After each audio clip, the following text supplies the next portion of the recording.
Hello YouTubers, thank you for coming to watch this video. So I've been questioned a few times over this particular video that's on the screen right now, and basically suggested that I got real lucky in getting a time of day where there was no traffic on the freeway. Not the case at all. There's actually a lot of cars in this freeway. It is at this point here. What do we have? 8, 9, even 10 lanes starting to make in this part. I decided for this zombie short film that I'm making that I wanted a demonstration of a dead world, that there's no one else going around except for our lead character here. And so I thought, how do I demonstrate this? Well, I'll try and find the busiest thing I can and make it look as stagnant as I can. So here's the shot. Just coming back. It's a little bit of another shot. Oh, that's not it there. So over here, this is another shot done with the same technique. If you notice, the grass was moving there to help sell it a little bit. No sound in this yet. Motorbike goes up the freeway all by itself. So that's the shot I'm here to talk about today, of just the motorcycle going up. And so how did I do this? Well, it was partly improvised, but there was a lot of thinking about this. Open up in After Effects here. So I went to a bridge that did not have any caging up the side. Here in Australia, we seem to have a lot of cages on the side of the bridges, make sure people don't throw things or jump off themselves. This bridge didn't happen to have any, and a legitimate walkway that went along the side of the bridge. So I set up the tripod to make this camera stagnant. As you can see though in this shot, the camera actually does move. So slowly you can see there it's panning its way up. So using a nice big 4K camera, it allows you to get a little bit of pan movement, and I've also used a thinner shot to what I actually recorded in. So it gave me a bit of freedom to go up and down. So the trick here is, for starters, the motorcyclist, she's not even there. If I come over and click the icon over there, not even there. I had to make a clean plate on this first to allow her to actually be in the shot. You see around here we have a mask to track her when she comes in the shot. The initial shot was maybe 10 minutes long to try and get it so I had enough spaces in between traffic driving past. So I'll click down through the list here, so let's make the motorcyclists go away, sorry. So we've got here, this, see just a little peak of traffic there that's poking through. So each one of these has masks.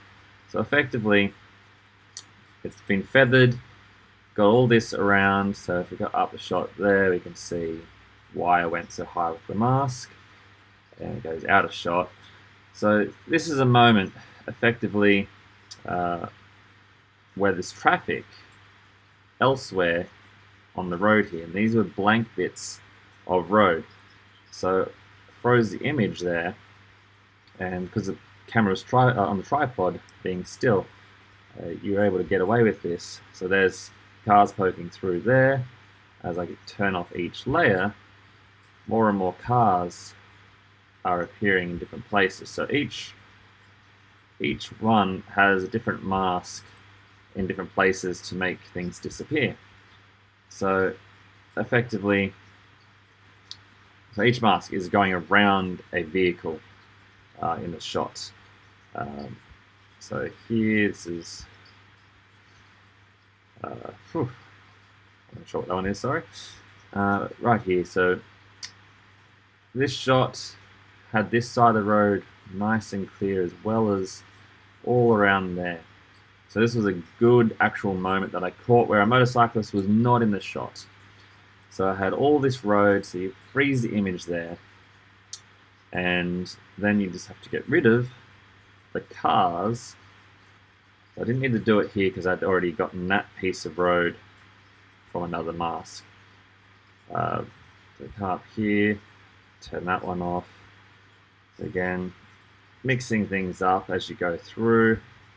Turn that off up here, making some other cars disappear. So there's a nice patch of road here that I actually just stuck over the top of other things to make vehicles disappear. As you see, made those two cars vanish. I come up here and a lot of other cars vanished.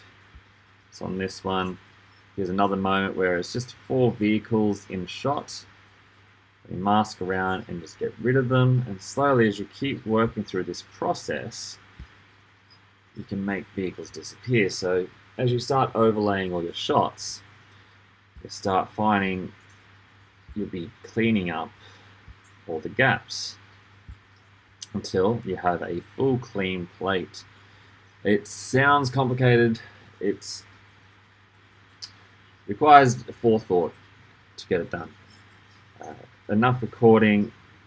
You have to keep into account clouds. They will ruin your shot. This was a beautifully non-cloudy day. There was barely a cloud in the sky. So there was the harshness of the sun rebounding off the road.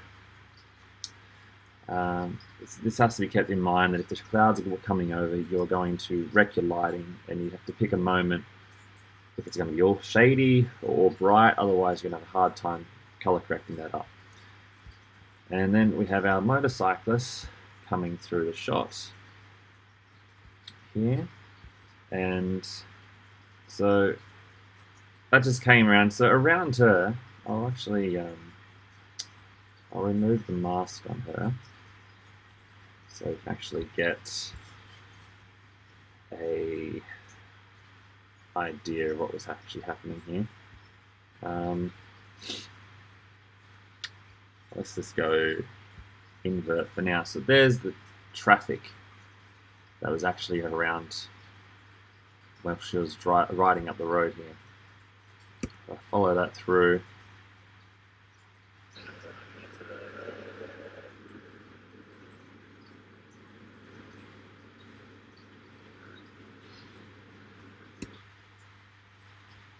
And back to there. So there she is, just there. Let's just turn off the other layers so that's a little more visible as to what's actually happening right now. Cassie there, so there she is, a little dot, but then in reverse, this is what I actually had to deal with. So we got the road, there's the motorcycle with the mask following around her. Basically directions were given when she was riding up the road that to stay away from all other vehicles. One of the problems that we're facing is that shadows from other vehicles could be very intrusive to deal with. So if you have a big truck over here, it would have to be about here, and the shadow is heading in this direction, because over the motorcycle it would be just almost impossible to get rid of. So directions were to stay away from any other vehicles whilst riding up the road, and she did a beautiful job. This was actually done in one take, so I got very fortunate. Everything went well and didn't have to do it again. So effectively, for this shot, you got to make yourself a clean plate that's frozen. Now, you do run a risk that your trees and things aren't moving, but it also is allowing, for this particular shot here, has a pretty stagnant look to it, and I feel that works fairly well. So we've got some sound going on there. It's not really what you're thinking about. There's no, realistically you would have a little bit of tree movement going over here, but they have been frozen to allow her, or just to be able to have a clean plate here. Problem was there are cars that are constantly driving past here, and trying to get a moment where that was no vehicles driving past those plants just wasn't happening. So I just went and froze them up, and hopefully that's not what you're looking at. If you're looking at the trees swaying, then obviously the shot must be too boring and shouldn't probably not be in your movie. So make a clean plate. You've just got to get a nice, good recording with the same lighting, and slowly find where you have openings in your traffic, cut around the traffic, see where your holes are, go to another section of video, and same thing, try and fill the holes that you've been creating. And in this case, we just put a nice mask around my motorcyclist here, and as she drove up the road. I mean, you don't have to even have it this way for a vehicle to be going through, but this is how I've got a vehicle in my shot. And yeah, then for actual moving, you see down here on each section over here, this is a movement, so position. Just went to the start here where she's out of the shot, and effectively just had to move everything, had everything highlighted at once, and you just move up, along, until she starts coming in. It just shows a section right about there before she exits frame to keep the camera still, and that way it sort of sells the shot that it's not just such a stagnant shot there, and helps to sell a bit of a moving camera and takes your focus off that it's actually basically a still image with nothing on the road. So I mean, effectively you could do this with Photoshop as well in that regard. You could sit there and spend your time to paste out everything. This is the method I went with. Cut it all out, put some nice feathering around. That way there's no misalignments, it is the real road that is there in everything. So hopefully you guys found this video interesting and helpful. Please like, subscribe, leave some comments, and I'll be making further content. Hopefully this movie won't take too much longer to actually make. It is exciting, it is challenging, but also fun. And thank you.